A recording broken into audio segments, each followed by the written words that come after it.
Très riche et effectivement au premier plan, on l'a vu ces derniers jours, avec un bras de fer aussi qui oppose la France à l'Algérie. Le Premier ministre et Bruno Retailleau, le ministre de l'Intérieur, ont décidé d'engager un rapport de force, ce sont leurs propres mots. Ils donnent 6 semaines à Alger pour examiner si les accords entre nos pays sont respectés. Une liste de personnes à reprendre par l'Algérie va être soumise à Alger. Et si au bout de ce délai, les accords ne sont pas respectés, la France pourra les dénoncer. J'imagine qu'à vos yeux, c'est satisfaisant cela, non? Mais cher monsieur, Emmanuel Macron a sifflé la fin de la récréation. Pour une chaîne d'information, vous m'étonnez. Tout ça, c'était avant qu'Emmanuel Macron dise que on ne renoncerait pas unilatéralement aux accords de 68 signés avec l'Algérie et qui facilitent l'immigration des Algériens. Donc Emmanuel Macron s'est couché. Voilà. C'est ce que je... Ah oui, il s'est couché, oui. Ce que je disais tout à l'heure. Il fait des moulinets de loin, parce que la Russie est loin, mais quand, avec l'Algérie, il se couche. Et pourquoi il se couche? J'aimerais... Pourquoi? Ben, je vais vous dire pourquoi. D'abord, il y a plusieurs raisons. D'abord, la première raison, c'est une espèce de sentiment de culpabilité hérité de la période coloniale qui anime les élites françaises depuis à peu près 50 ans. Et Emmanuel Macron est la fin de l'histoire. Vous aviez dit que c'était une bénédiction, je crois, la colonisation. À une interview, vous aviez répondu à Guyane Première. Est-ce que vous le rediriez? Ah oui, je le redirai. Pour vous, la colonisation, oui, c'était une bénédiction? Cher monsieur, moi, j'ai été colonisé par la France et je ne reconnaîtrai jamais assez ma gratitude à la France de m'avoir colonisé. Elle m'a donné accès à la littérature française, à Chateaubriand, à Balzac. Elle a permis à mes parents de sortir de la misère, monsieur. Et grâce à la France, nous sommes citoyens français, c'est-à-dire citoyens. Donc la colonisation d'Algérie, du coup, c'était une bénédiction. Je maintiens. L'Algérie, je le répète, ce que j'ai dit chez votre collègue Benjamin Duhamel, l'Algérie était un cloaque. L'Algérie a été cultivée, développée par la France. Il y a eu des ponts, etc., des chemins de fer, des écoles, etc., etc.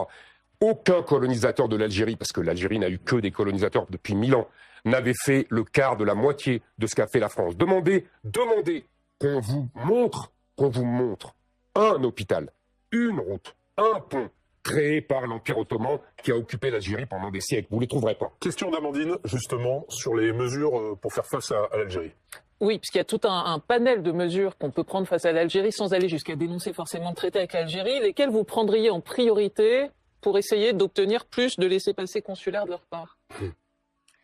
Je pense que moi, vous savez, je ne me focalise pas sur les laissez-passer consulaires. Je pense qu'il faut une politique globale.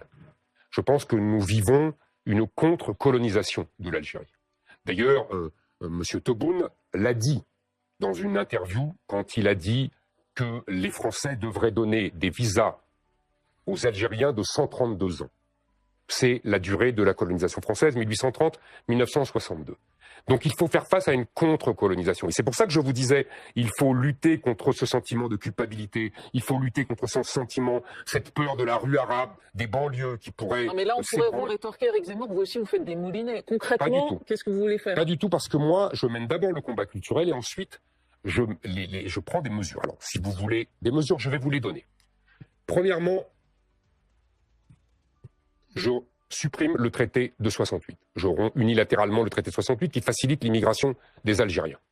Deuxièmement, je romps également l'accord de 2007 qui permet à tous les détenteurs, et Dieu sait s'ils sont nombreux parce qu'ils les donnent comme des barres de chocolat, les passeports diplomatiques aux dignitaires algériens et à leurs familles. Ils n'auront plus le droit de rentrer facilement en France. Troisièmement, je donne autant de visas aux Algériens qu'ils ne donneront de laissez-passer consulaire. Quatrièmement, si tout cela ne suffit pas, je bloque les transferts de fonds des Algériens en France vers l'Algérie. Quatrièmement, si tout cela ne suffit pas, j'interdis aux dignitaires algériens de venir se faire soigner en France. Cinquièmement, si tout cela ne suffit pas, je saisis les biens immobiliers, Dieu sait s'ils en ont, et de luxueux, des dignitaires algériens en France. Et enfin, j'ouvre les comptes. Je fais savoir au peuple algérien les comptes des dignitaires algériens. On entend, je tiens à dire... C'est le moment juste de souligner que Gérald Darmanin avait tenté la méthode dure en suspendant les visas pour les Algériens, Oui. les Tunisiens, les Marocains, et les résultats avaient été très mauvais. Nous n'avions pas obtenu de leur part plus de laissez-passer consulaires. Il n'a pas... Pourquoi est-ce qu'il n'a pas marché attendez, aujourd'hui la méthode dure? Attendez. C'est très bien. Dans ce cas-là, on fait ce que je viens de dire. On saisit les biens immobiliers des dignitaires algériens. On ouvre leurs comptes. On montre le fruit de la corruption. Et je tiens à vous dire, parce que je profite de votre émission, parce que je suis souvent ciblé par la presse algérienne. Contrairement à ce qu'ils disent et à ce qu'ils écrivent, je ne suis pas un nostalgique de l'Algérie française. D'ailleurs, je n'y ai jamais vécu. Comment on fait pour faire libérer Boualem Sansal? Mais est-ce qu'on a réussi à le faire libérer, là? Enfin, ce pauvre homme, cet écrivain, et en plus un ami de 80 ans, qui est malade, à qui on dit « Ah non, vous changez d'avocat parce qu'il est juif, celui-là, on n'en veut pas. » Qu'est-ce que c'est que ces méthodes-là? Ça vous rappelle rien, là? C'est ça, les méthodes de la dictature algérienne. Alors avec ces gens-là, si vous voulez, moi, rompre les ponts ne me gêne pas. Et je voudrais dire quelque chose. Je vois très bien l'ambiance qu'il y a actuellement. Il y a une espèce de rassemblement de tous les soutiens de l'Algérie. Des politiques comme évidemment Mélenchon, LFI, mais aussi Dominique de Villepin, des journalistes comme Jean-Michel Apathy. Pour vous, Dominique de Villepin est un soutien de l'Algérie? Attendez, évidemment. Et des universitaires comme Benjamin Stora. Ils sont tous là à essayer de protéger l'Algérie. Non, ils mettent en avant la diplomatie, Éric Zemmour. Ils protègent pas je vais vous dire ce que je pense. Vous savez, en France, je trouve, je l'ai assez dit, qu'on abuse des comparaisons avec les années 30. Mais pour une fois, je vais suivre cette mode. Je trouve que tous ces gens-là ressemblent furieusement à ce qu'on appelait le comité France-Allemagne dans les années 30, qui préparait l'opinion publique française à l'occupation de leur pays par l'Allemagne. C'est-à-dire que ce sont des collaborateurs. Ouais, c'est-à-dire que vous les traitez de collaborateurs? À l'époque, ils ne l'étaient pas. Avec l'Algérie. À l'époque, ils ne l'étaient pas. Non, mais Ils faisaient ça au nom de la paix et des bonnes relations avec l'Allemagne. Bruno Retailleau, aujourd'hui, est sous le feu des projecteurs, extrêmement présent sur ces sujets-là. Un sondage Elab réalisé pour BFM TV disait en milieu de semaine que 62% des Français jugent que c'est un bon ministre de l'Intérieur. Est-ce que vous aussi, vous jugez que c'est un bon ministre de l'Intérieur? En tout cas, ce qui est indéniable, c'est que j'entends des choses qui sonnent délicieusement à mes oreilles. Sur l'immigration qui n'est pas une chance pour la France, sur l'état de droit qui peut évoluer. Ça, incontestablement, j'ai dû dire des choses de la même façon, et M. Retailleau les dit aussi, et il pense aussi, et il ne m'a pas attendu pour le dire. Maintenant, je ne sais pas, j'attends des résultats, M. Retailleau est ministre de l'Intérieur, donc j'attends qu'il y ait plus d'OQTF renvoyés, moins d'égorgements, moins d'égorgements. Oui, moins d'égorgements. Dégorgements, vous savez, il y a tous les jours des gens qui se font égorger par des OQTF ou des étrangers maghrébins. Ah oui, très souvent, oui. Très souvent. Il y a, vous savez, à peu près, je crois, 200 000 agressions au couteau par an. Calculez combien ça fait. C'est énorme. Il y a 450 000 coups et blessures par an aujourd'hui. Aujourd'hui, 450 000. Mais quand vous voyez son action... Et vous savez aussi qu'il y a à peu près 25% d'étrangers dans les prisons françaises. Et dans ces étrangers... vous semblez, Éric Zemmour, plus positif à l'endroit de Bruno Retailleau dans vos propos que vous ne l'êtes en général vis-à-vis de Marine Le Pen. C'est-à-dire que vous croyez plus en son avenir qu'en celui de Marine Le Pen? J'ai pas dit ça. Vous savez, avec Marine Le Pen, j'ai des désaccords de fond.